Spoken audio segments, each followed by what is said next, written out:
कश्यप और अदिति जी को पता चला। कश्यप और अदिति भगवान श्री वामन को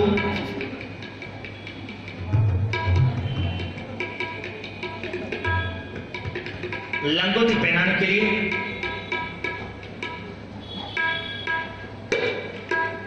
और दुपट्टा उड़ाने के लिए नृत्य करते हुए चल पड़े।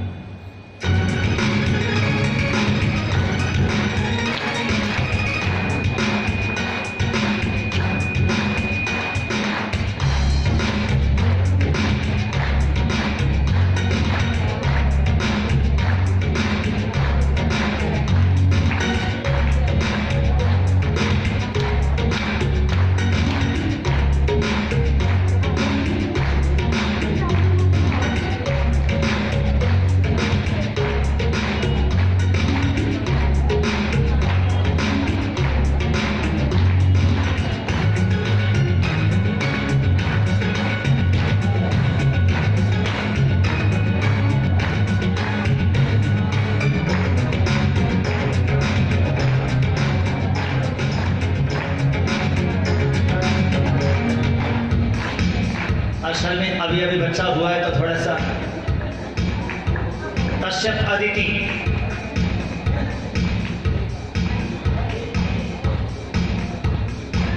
अदिति कहाँ गई? अरे प्रसूति गृह में है।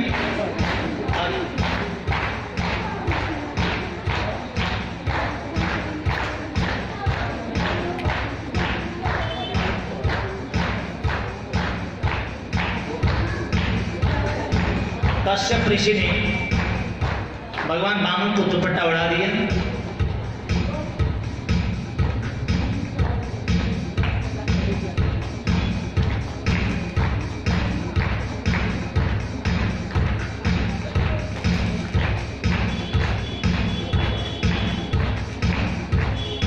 और प्रणाम करके नृत्य करते हुए चल पड़े।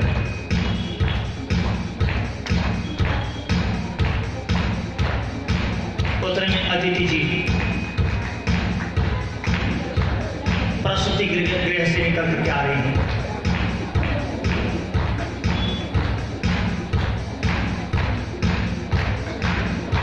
बड़े मुश्किल से आई हैं,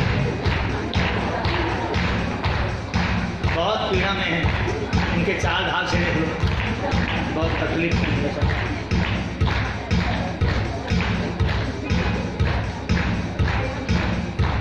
के भगवान श्री वामन को लंगोटी पहनाया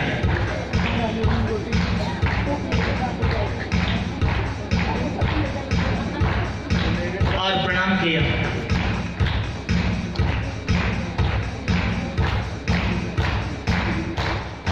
बेचारी अदिति जी कुछ होश में नहीं है। लंगोटी समझ के लाई थी, दुपट्टा निकला, सोच के लाई थी तो लंगोटी निकली। खाने के लिए बेचारी और सोच रही थी कि अपना दूध नहीं आएगा तो बोतल का पिलाऊंगी, तो दूध की जगह चावल ले आएगी।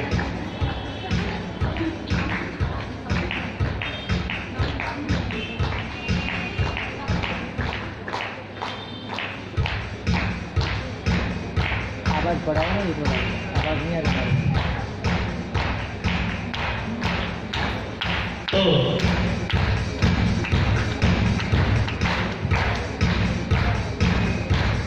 उसी समय विधाता ब्रह्मा जी को पता चला।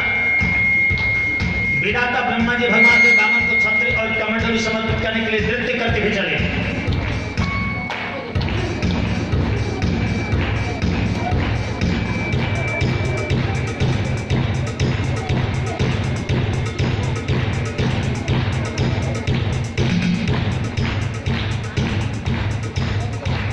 छत्री और कमंडलू समर्पित कर दिया भगवान श्री वामन को। विधाता ब्रह्मा ने और प्रभु को प्रणाम किया और नृत्य करते हुए चले।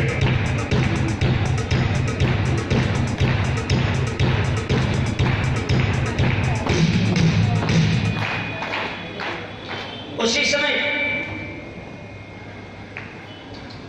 साक्षात भगवान शंकर जी को पता चला। भगवान शंकर भोलेनाथ तांडव नृत्य करते हुए चले।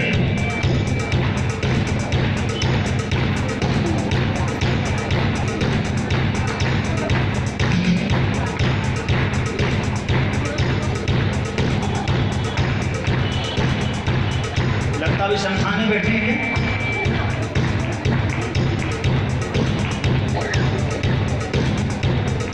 अरे यहीं तो बैठे हैं पीछे, वो देखो आज तो यहाँ आके बैठ गए। देखो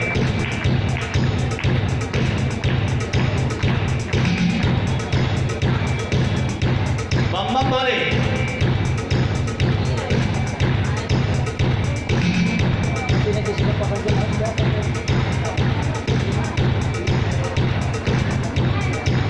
इस समाधि में हिला दो इसको।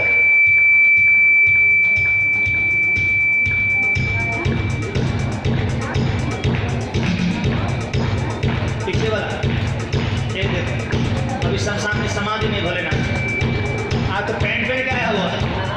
जय भोलेनाथ। शमशान से उठ के आ गए, तांडव नृत्य करते हुए।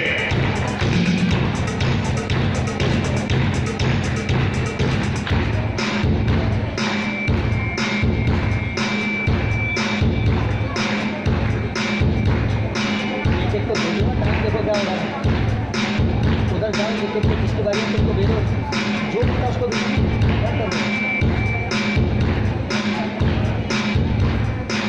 भोलेनाथ ने आकर भगवान श्री वामन को रुद्राक्ष की माला पहनाया, साष्टांग दंडवत प्रणाम किया और पुनः प्रणाम करके तांडव नृत्य करने लगे। ये कलयुगी भोलेनाथ है। सूट टाई रह गया है, बोल रहा है। उसी समय देवताओं के वित्त मंत्री कुबेर जी को पता चला। कुबेर जी भगवान श्री वामन को स्वर्ण का पात्र समर्पित करने के लिए नृत्य करते हुए चले।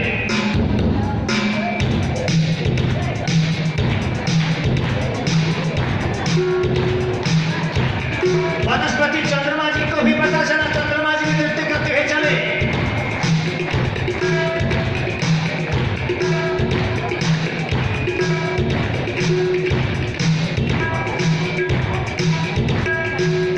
कुबेर जी ने भगवान श्री वामन को प्रणाम किया, स्वर्ण का पात्र समर्पित कर दिया, पात्र में दक्षिणा दान में दिया और पुनः नृत्य करते हुए चल पड़े।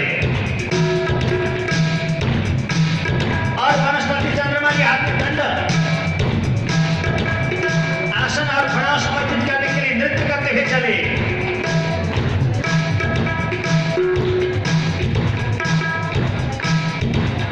चंद्रमा जी ने आकर भगवान श्री वामन को आसन खड़ा और दंड समर्पित कर दिया।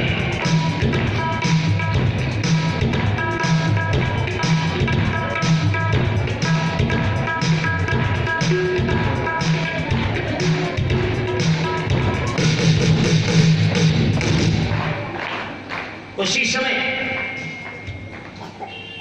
साक्षात माता सरस्वती जी को पता चला। माता सरस्वती भगवान श्री वामन को स्फटिक माला पहनाने के लिए नृत्य करती हुई चली।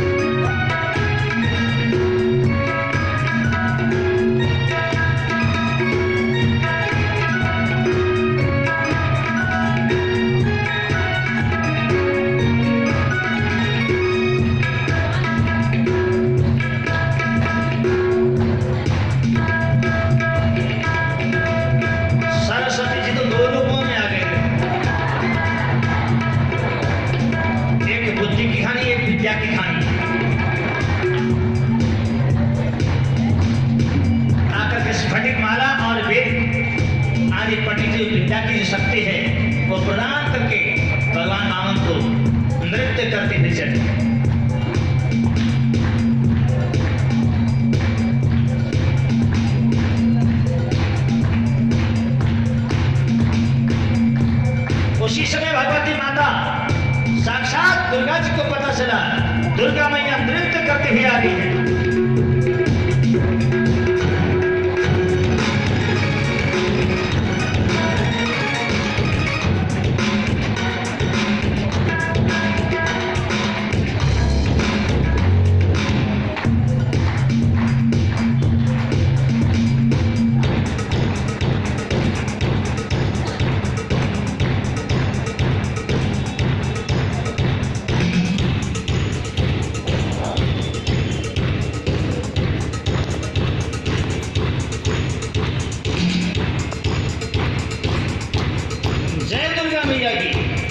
समाधि में आकर भगवान श्री वामन को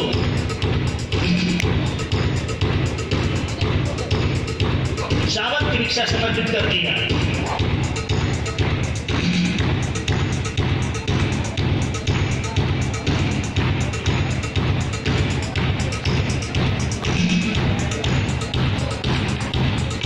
उसी समय सप्तर्षि लोग भगवान श्री वामन को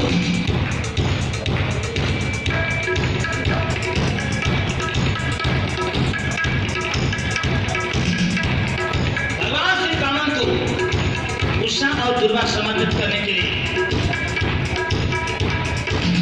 नृत्य करते हुए चले।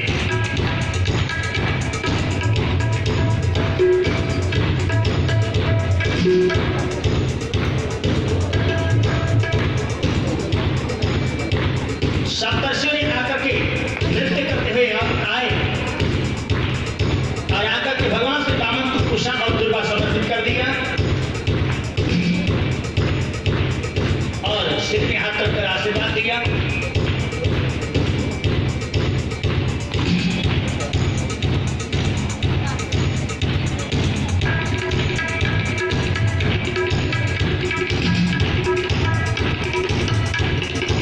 बोले वामन भगवान की।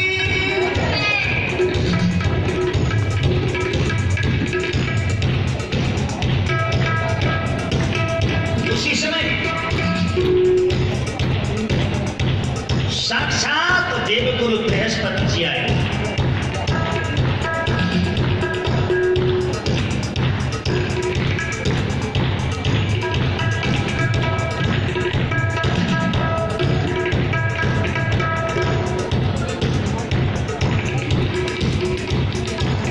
जैसे ही अपने गुरुदेव को आते हुए देखा भगवान श्री वामन ने,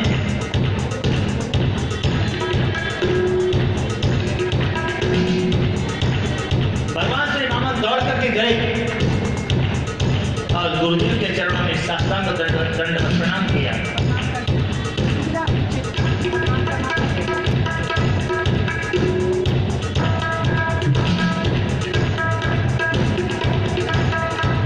देवगुरु बृहस्पति ने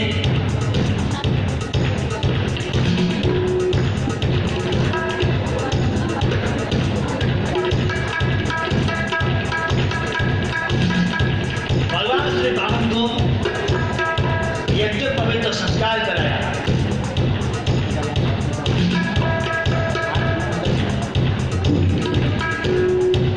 और कान गुरुमंत्र प्रदान किया।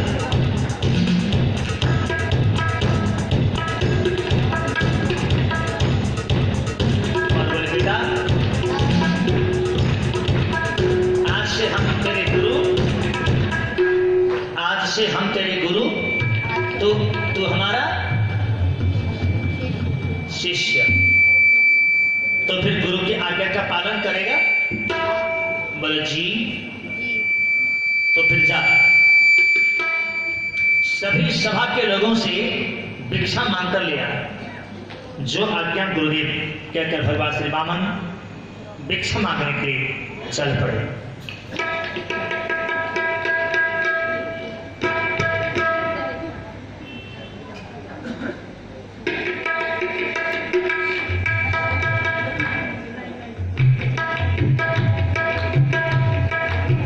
श्री वामन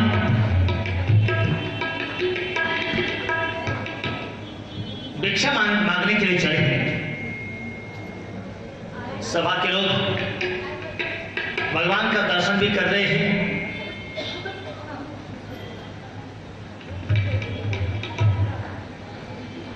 विनती भी कर रहे हैं, निवेदन भी कर रहे हैं और भिक्षा भी दे रहे हैं।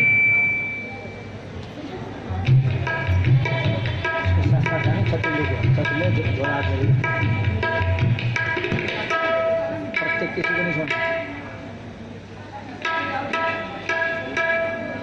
आज प्रभु का जय जयकार कर रहे हैं, सब लोग प्रभु को प्रणाम कर रहे हैं, विनती कर रहे हैं, निवेदन कर रहे हैं।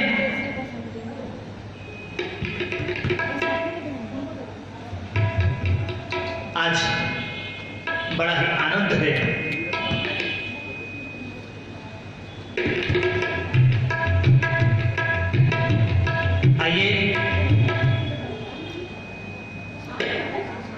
श्रीमद् भागवत सिद्धपीठम ट्रस्ट के कार्यकर्तागण भगवान वामन के अवतार के अवसर पर श्रीमद् भागवत जी में विशेष पूजन हेतु स्टेज में आए और अतिशीघ्र पूजन करें। अगर विशेष कामना के साथ अपने मकान बनाने की, जमीन खरीदने की जो अड़चनें आई हैं उसको दूर करने के लिए विशेष कामना के साथ कोई पूजन के लिए आए हुए सज्जन हैं तो शास्त्री जी से संपर्क करके पूजन के लिए आ सकते हैं। विशेष यजमान अगर है तो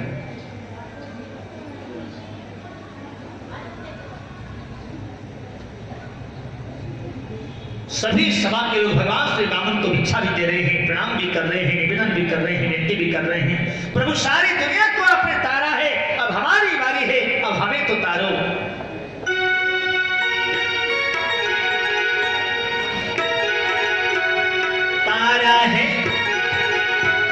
तारा है सारा जमाना, प्रभु हमको भी तारो।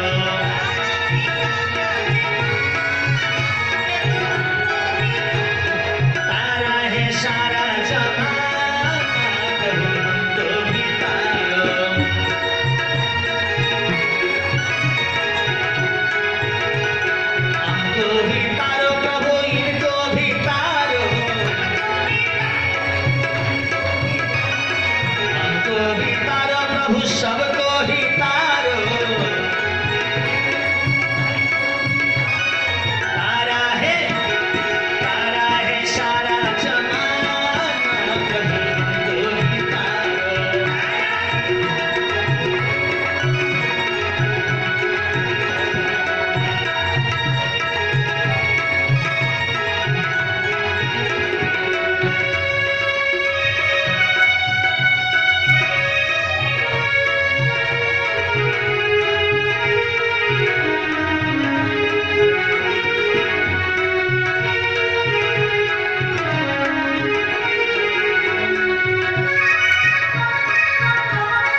भगवान श्री वामन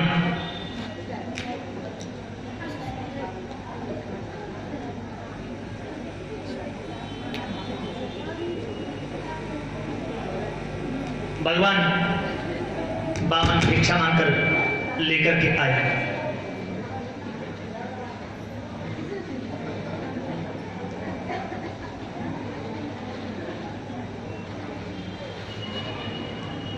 भिक्षा के कमंडलों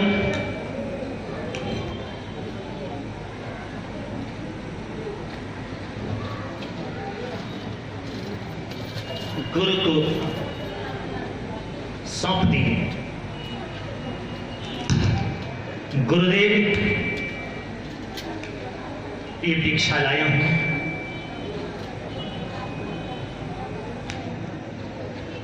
भिक्षा स्वीकार। गुरु ने भिक्षा के कमंडल को लिया, भीतर देखा, बोले बेटा इस 2 4 5 10 रुपया और इस केले की भिक्षा से तेरा गुरु प्रसन्न होने वाला नहीं है। बेटा, तो अपने गुरु को प्रसन्न करना चाहता है? बोले जी। तो इस भिक्षा से तो तेरा गुरु प्रसन्न होगा नहीं, तो फिर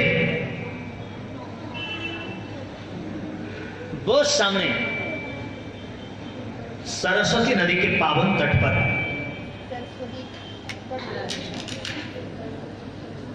दैत्यराज बलि अश्वमेध यज्ञ कर रहे,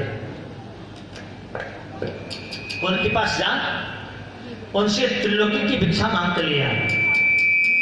जब त्रिलोकी की भिक्षा को लाकर के मुझे देगा ना, तब जाकर के मैं तेरा गुरु प्रसन्न हो सकता हूं। उससे पूर्व ले इस भिक्षा को उस भिक्षा के साथ ही देना। जो आज्ञा गुरुदेव कहकर गुरु जी को प्रणाम किया, जा बेटा तेरा कार्य सफल हो। और भगवान वामन दैत्यराज बलि के यहां भिक्षा मांगने के लिए चले।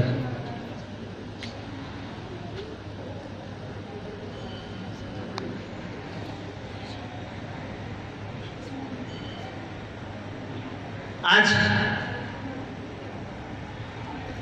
दैत्यराज बलि सरस्वती नदी के पावन तट पर अश्वमेध यज्ञ कर रहे हैं। दूर से भगवान श्री वामन को आते हुए देखा।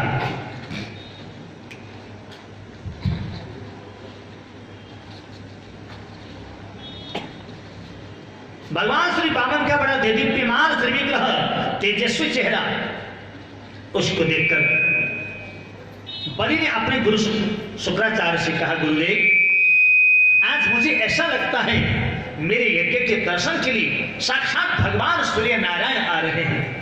शुक्राचार्य देखा और बोले, बेटा बलि, सूर्य नहीं तो चंद्रमा तो अवश्य ही होंगे। ऐसा सुंदर, ऐसा चेहरा तो मैंने भी कभी नहीं देखा। इतनी चर्चा हो रही थी, उतने में भगवान वामन नजदीक में ही आ गए।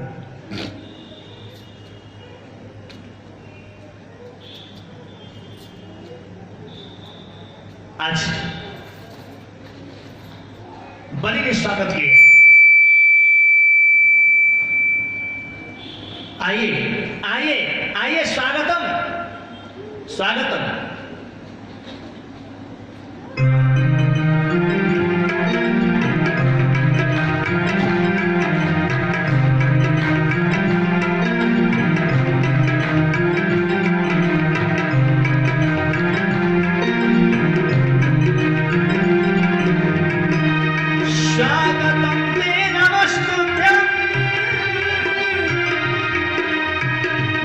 ब्रह्मण किम करवामते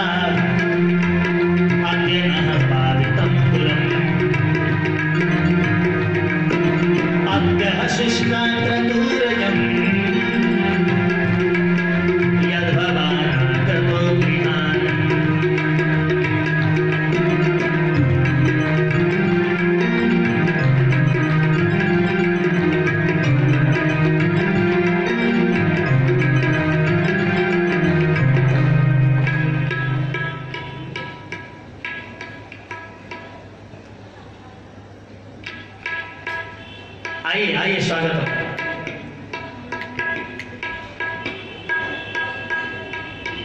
हे ब्रह्मन, आप जैसे ब्रह्मर्षियों के आगमन से पृथ्वी में धर्म टिका है। हे महापुरुष, आपके दर्शन मात्र से मेरे सारे पितर तर गए, मेरे पितर तर गए, मेरा कुल धन्य हो गया।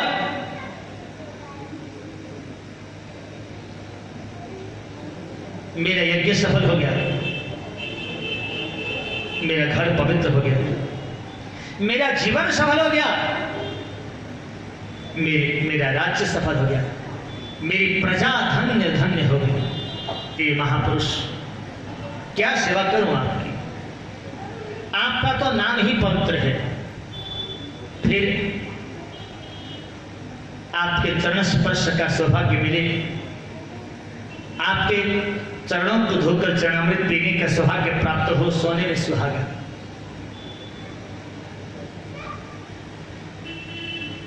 क्या सेवा करो? भगवान बामन कुछ बोलते नहीं। महाराज एक बार आप बोलिए, अरे आप कहां से आ रहे हैं? पता नहीं। कहां जा रहे हैं? पता नहीं। आपका शुभ नाम, आपका घर, आपके माता पिता, आपकी पत्नी, आपके बच्चे, आपका आश्रम, आपके गुरुदेव। अरे एक बार आप बताइए तो सही, आप कहां से आ रहे हैं, कहां जा रहे हैं, आपका घर कहां है, आपका नाम क्या है, आपके माता पिता कौन है, क्या करते हैं? अरे आप बोलते ही नहीं है। देखिए ना गुरुजी, ये छोटा सा ब्राह्मण का बालक इतनी देर से मैं पूछ रहा हूं, कोई जवाब ही नहीं देता। गुरु शुक्राचार्य ने देखा, अरे बड़ी तो भी पागल है, देख तो सही, हाथ में झोरी वाला जाप चल रहा है। जाप करते समय क्या बीच में बोला जाता है क्या? अब तो बलि की और श्रद्धा बढ़ गई। छोटा सा ब्राह्मण का बालक जाप करता है, वाह महाराज, आपके आगमन होने से मैं बहुत प्रसन्न हूं। एक बार आप कहिए, आपको चाहिए क्या? आप कहें तो मैं पूरी पृथ्वी भी दान में दे सकता हूं। चाहिए? बोले।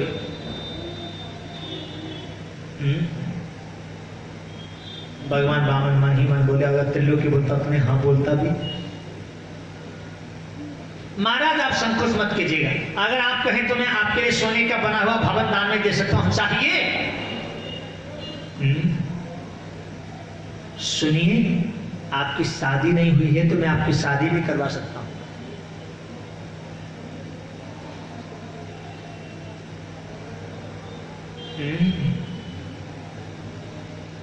महाराज एक बात बताइए ना, आपको चाहिए क्या?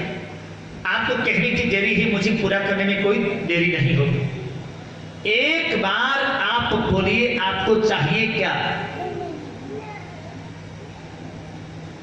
बारंबार मांगो मांगो मांगो मांगो, शब्द जब सुना भगवान वामन की माला पूरी हो गई। ओह, आपका ही नाम बलि है क्या? हम बोले जी, आपने बिल्कुल ठीक पहचाना, मेरा ही नाम बलि है। बलि, तुम्हारा तो खानदान ही बड़ा दानियों का है। बोले कैसे? तुम्हारे एक पूर्वज हुए हैं श्रीमान हिरण्यकशिपु। बोले जी, सगे मेरे पर बाबा है। इतने बड़े वीर बलशाली, इतने बड़े महादानी। बोले कैसे? एक बार भगवान विष्णु उनके डर के मारे खंबे में सो गए। तुम्हारे परबाबा ने एक मुक्का खंबे में जो मारे, खंबा फट गया। खंबे से भगवान विष्णु ना मृगम ना मानुषम, ऐसा विचित्र नरसिंह रूप बना करके प्रकट हुए और दोनों में घमासान युद्ध छिड़ा। जैसे ही संध्या का समय आया, जानते हो भगवान विष्णु ने तुम्हारे परबाबा जी को हाथ जोड़ करके कहा कि हे हिरण्यकशिपु जी, कृपया अपने प्राणों की भीख मेरी अंजलि में डाल दो, मेरे हाथों से मर जाओ। अगर आप मेरे हाथों से नहीं मरे ना तो संसार में मेरी अपकीर्ति हो जाएगी, मैं बदनाम हो जाऊंगा। लोग कहेंगे भगवान विष्णु नरसिंह बन करके गए, फिर भी हिरण्यकशिपु को मार नहीं पाए, इसलिए अपने प्राणों की भिक्षा दे। जानते हो तुम्हारे परबाबा जी ने क्या कहा? उन्होंने कहा तुम्हें आते आते क्यों नहीं बोला? आते आते बोला होता तो मैंने उसी समय दे देना था। ले, इतना कहकर अपने नाखूनों से अपने पेट को फाड़ कर प्राणों को निकाल करके तुरंत ही भगवान विष्णु की अंजलि में दान में दे दिया। इतने बड़े वीर प्रशानी और इतने बड़े महादानी थे। भगवान श्री सुखदेव जी का राजन हुआ तो और कुछ था, मारा तो भगवान नहीं था, परंतु क्योंकि आज बलि को प्रसन्न करना है इसीलिए प्रभु थोड़ा सा उल्टा बोल रहे हैं। और उनके पुत्र हुए हैं श्रीमान प्रहलाद। बोले जी मेरे बाबा ही तो हैं। बोले बहुत अच्छे भक्त थे वो तो। और उनके पुत्र हुए श्रीमान विरोचन। बोले जी मेरे पिताजी ही हैं। बलि तुम्हारे पिताजी दानी दानी, तुम्हारे बाबा दानी, तुम्हारे परबाबा दानी, आज तुम दान के लिए कहो कौन सी बड़ी बात है? इसलिए बलि तुम आज मुझसे मांगने के लिए मत कहो, मैं मांगना नहीं चाहता। नहीं महाराज, आज आपको मांगना ही पड़ेगा। बस आपको कहने की देरी है, मुझे पूरा करने में कोई देरी नहीं। एक बार कहिए आपको चाहिए क्या, बस कह दीजिए। जो कहेंगे मैं वही दूंगा। बताइएगा जी। प्रभु का देखो बलि, व्यक्ति की इच्छाओं की पूर्ति कभी नहीं होती। घर में जब साइकिल नहीं होती, साइकिल की इच्छा होती है। साइकिल आ जाए, मोटरसाइकिल, बाइक, स्कूटर की इच्छा हो जाती है। वो आ जाए तो फिर गाड़ी की इच्छा हो जाती है। गाड़ी आ जाए तो गाड़ी रखने के लिए गैरेज यानी मकान दुकान की इच्छा हो जाती है। मकान भी बन जाए, दुकान भी बन जाए, दुकान भी पूरे क्षेत्र में सबसे अच्छी दुकान मेरी चले, ऐसी इच्छा हो जाती है। वो भी हो जाए तो फैक्ट्री खोलने की इच्छा हो जाती है। फैक्ट्री भी बन जाए तो वर्ल्ड में नंबर 1 की फैक्ट्री मेरी ही चले, ऐसी इच्छा हो जाती है। वो भी हो जाए तो चुनाव लड़ने की इच्छा हो जाती है। जीत गए तो मंत्री बनने की इच्छा हो जाती है। और वो भी हो गया तो मुख्यमंत्री बनने की इच्छा हो जाती है। वो भी बन गए तो प्रधानमंत्री बनने की इच्छा हो जाती है। वो भी हो गया तो वर्ल्ड पावर बनने की इच्छा हो जाती है। वो भी बन गए तो देवराज इंद्र बनने की इच्छा हो जाती है। वो भी बन गए तो फिर विधाता ब्रह्मा बनने की इच्छा हो जाती है। वो भी हो गया तो लक्ष्मीपति भगवान विष्णु बनने की इच्छा हो जाती है। लक्ष्मी तो जगत की जननी है, भगवान विष्णु तो जगत के पिता है, भगवान नारायण। जब माता लक्ष्मी को, जगत जननी को पत्नी कहकर पुकारने की चेष्टा करता है प्राणी, तो माता लक्ष्मी लात मार के गिरा देती है। अरे पापी, अपनी मां को पत्नी कहने में तुझे संकोच नहीं? खबरदार। सो पहले की तरह भिखमंगा का भिखमंगा गली गली बोलता है। इसीलिए बलि, चाह बड़ी बुरी चीज है। चाह पैसों से आने में आने लगी, चाह आनों से रुपया बनाने लगी, चाह रुपयों से नोटें छपाती चली, चाह नोटों से कोठी बनाती गई, चाह कोठी में मोटर लाती रही, चाह मोटर से होटल जाती चली, चाह होटल में बोतल खुलाती चली। चाह तो बड़ी बुरी चीज है। जी जर से लगा, जी जरा हो गया, जी हरी से लगा तो फिर हरा और भरा हो गया।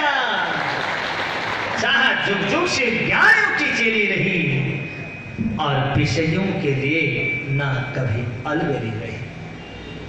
इसीलिए मैं अपने चाहों पर एकदम से प्रतिबंध लगा दिया है कि किसी से कुछ भी मांगना नहीं है। इसलिए हे बलि, आज तुम मुझसे मांगने के लिए मत कहो। अरे मांगना भी क्यों है? किसी ने छतरी दी है, बरसात में धूप में ओढ़ लेता हूं। किसी ने खड़ाव दिया है, पहन लेता हूं। किसी ने कमंडल दिया है, जल भर के पी लेता हूं। किसी ने आसन दिया है, बिछा के बैठ जाता हूं। किसी ने दंड दिया है, अपनी सुरक्षा कर लेता हूं। किसी ने झोली माला दी है, जाप कर लेता हूं।